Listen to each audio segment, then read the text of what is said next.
Hi, I am Cha, a health benefit agent of MaxiCare, and I just want to share with you kung ano yung bagong coverage ng Prima na ina-offer ni MaxiCare. So, ito yung Prima Silver tsaka Prima Gold.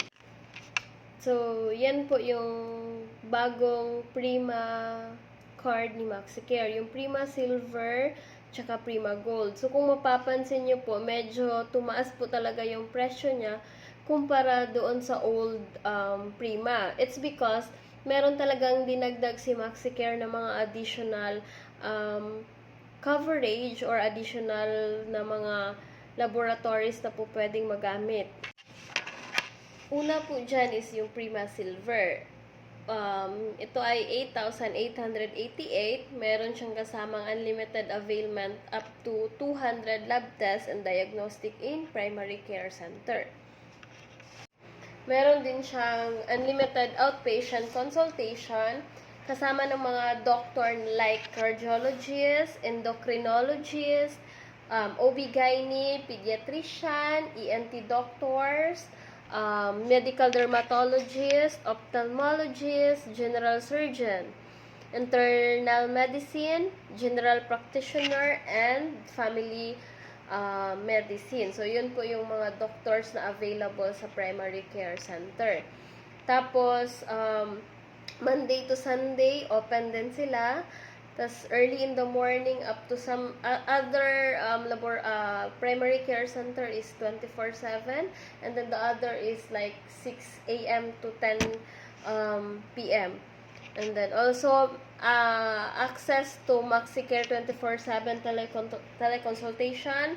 Meron din siyang kasamang group life with ADD-ND up to 50,000 or yung life insurance. And then, pre-existing condition are covered. So, once mag-avail nito, automatic, after the activation, magagamit na yung card. And then, membership valid for 1 year. So, one-time payment, 1 year to use. And for the Prima Gold naman is 16,888. Meron siyang unlimited availment up to 800 laboratories and diagnostic also.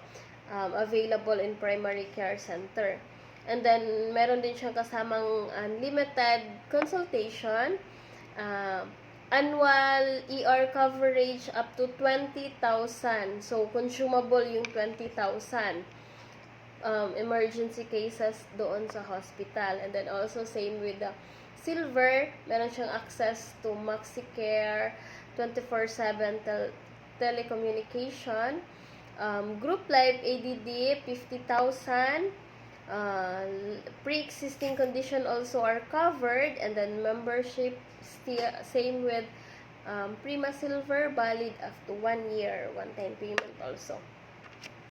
So, itong card na ito is ma-avail siya sa shop link ni MaxiCare. So, pwede ko namang ilagay yung link dyan, and then doon din po sa link, makikita nyo din po doon lahat ng coverage or inclusion tsaka exclusion ng plan. So, still, kahit cover po yung pre-existing condition, meron din po siyang limitation. So, any related sa pregnancy is hindi po pwede. And then also, like mga tattoo, body piercing is hindi talaga siya ini-include. So, meron talagang limitation sa lahat ng klase ng HMO. So, for more info po, you can message me at my Facebook page, MaxiCare Agent Charlene May. And then also,